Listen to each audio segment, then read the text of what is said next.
একবার বাসায় বানিয়ে দেখুন, বাজারের সসেজ আর কিনতে ইচ্ছে করবে না। আজ একদম সাধারণ উপকরণে চিকেন সসেজ বানাচ্ছি। কোনো রং না, কোনো প্রিজারভেটিভ না, শুধু হাড় ছাড়া মুরগির মাংস আর বেসিক মশলা। প্রথমে 2 থেকে 3 কাপ হাড় ছাড়া মুরগির মাংস নিয়ে নিয়েছি। ভালো করে ধুয়ে পানি ঝরিয়ে নিয়েছি। এরপর খুব মিহি করে ব্লেন্ড করে নিয়েছি। একদম পেস্টের মতো স্মুথ হবে। দানাদার থাকলে টেক্সচার ভালো হবে না। এবার একটা বড় বাটিতে নিয়ে নিয়েছি। এর মধ্যে দিলাম 1 চামচ আদা বাটা আর 1 চামচ রসুন বাটা, আধা চা চামচ গোলমরিচ গুঁড়া, আধা চা চামচ চিলি ফ্লেক্স, লবণ পরিমাণ মতো।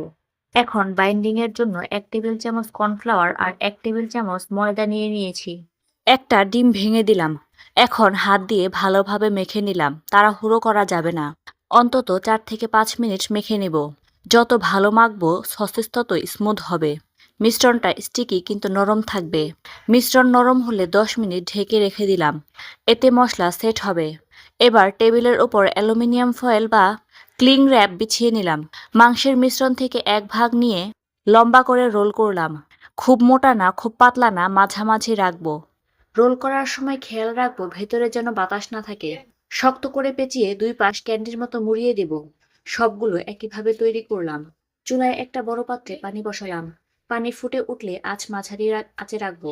এবার সসেজ রোলগুলো পানিতে ছাড়বো। ঢাকনা দিয়ে 15 থেকে 20 মিনিট সেদ্ধ করে নেব। এই ধাপটা ঠিকমতো করলে সসেজ কাটার সময় ভাঙবে না। 20 মিনিট পর তুলে সরাসরি ঠান্ডা পানিতে দিলাম। চাইলে বরফ পানিও ব্যবহার করা যায়। এতে ভেতরের জুস লক হবে। পুরো ঠান্ডা হলে ফয়েল খুলে নিলাম। দেখা যাচ্ছে সুন্দর শেপ এসেছে। এখন চাইলে এভাবে ফ্রিজে রেখে সংরক্ষণ করা যেতে পারে। এয়ারটাইট বক্সে রেখে দেওয়া যায়। 3 থেকে 4 সপ্তাহ ভালো থাকবে ফ্রিজারে। খাওয়ার আগে হালকা তেলে মিডিয়াম আঁচে ভেজে নেব। খুব বেশি নাড়াচাড়া করা যাবে না। এক পাশ লালচে হলে উল্টে দিতে হবে। বাইরে হালকা ক্রিস্পি, ভেতরে নরম থাকবে। কাট করলে দেখা যাবে ভেতরে একবারে ক্রিভেন টেক্সচার। কোনো ফাঁকা জায়গা নেই। এই sausages noodles, fried rice, sandwich বা শুধু সসের সাথে খেতে পাওয়া যায়। সকালের নাস্তায়ও ভালো যায়। লবণ আর ঝাল নিজের স্বাদ মতো অ্যাডজাস্ট করে নেব। বাচ্চাদের জন্য বানালে চিলি ফ্লেক্স কম দিতে হবে। সবচেয়ে গুরুত্বপূর্ণ, মাংসের পানি যেন না থাকে। বেশি ভেজা হলে সসেজ শক্ত হবে না। পুরো প্রসেসে আলাদা কিছু লাগেনি। বাসার সাধারণ উপকরণেই তৈরি। আজ বানিয়ে ফ্রিজে রাখবো। আগামী 1 সপ্তাহ নাস্তার চিন্তা শেষ। এই ছিল ঘরোয়া চিকেন সসেজ। পরিষ্কার, সহজ আর নির্ভরযোগ্য। আজ রান্নাঘরে যা বানাচ্ছি সেটা একবার চোখে দেখলে রেডিমেডের কথা ভুলে যাবেন। চুলার পাশে দাঁড়িয়ে বুঝি সসেজ বানানো মানে শুধু খাবার না, কন্ট্রোল নিজের হাতে রাখা। মাংসের টেক্সচার ঠিক আছে কিনা হাতেই বোঝা যায়। বেশি নরম হলে ঠিক না, বেশি শক্ত হলেও ঠিক না।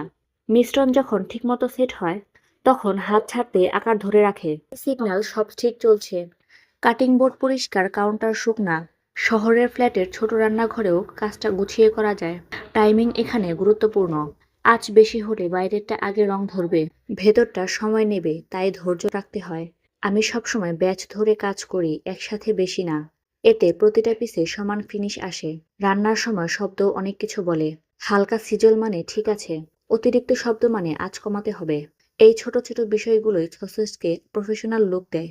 কাটার সময় ছুরিটা ধারালো হতে হবে। চাপ দিয়ে কাটলে ভেতরের গঠন নষ্ট হয়। স্লাইস করলে যদি ধার পরিষ্কার থাকে, বুঝতে হবে কাজ ঠিক হয়েছে। প্লেটে সাজানোর আগে 1 মিনিট বিশ্রাম দিলে ভেতরে জুস থাকে। বাসায় বানানো বলে আলাদা একটা আত্মবিশ্বাস থাকে।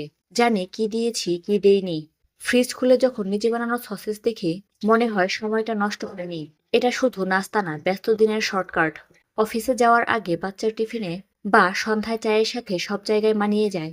রান্নাঘরে দাঁড়িয়ে বুঝি সহজ জিনিসই সবচেয়ে বেশি কাজে লাগে। ঝামেলা কম, ফলাফল পরিষ্কার। একবার নিজে বানালে বুঝবেন আসল স্বাদ আসে নিয়ন্ত্রণ থেকে। এই ছিল আজকের কাজ। সোজা, পরিপাটি, নির্ভরযোগ্য। ঘরোয়া চিকেন সসেজ। সত্যি বলতে বাড়ির সবার পছন্দ হওয়ার মতোই।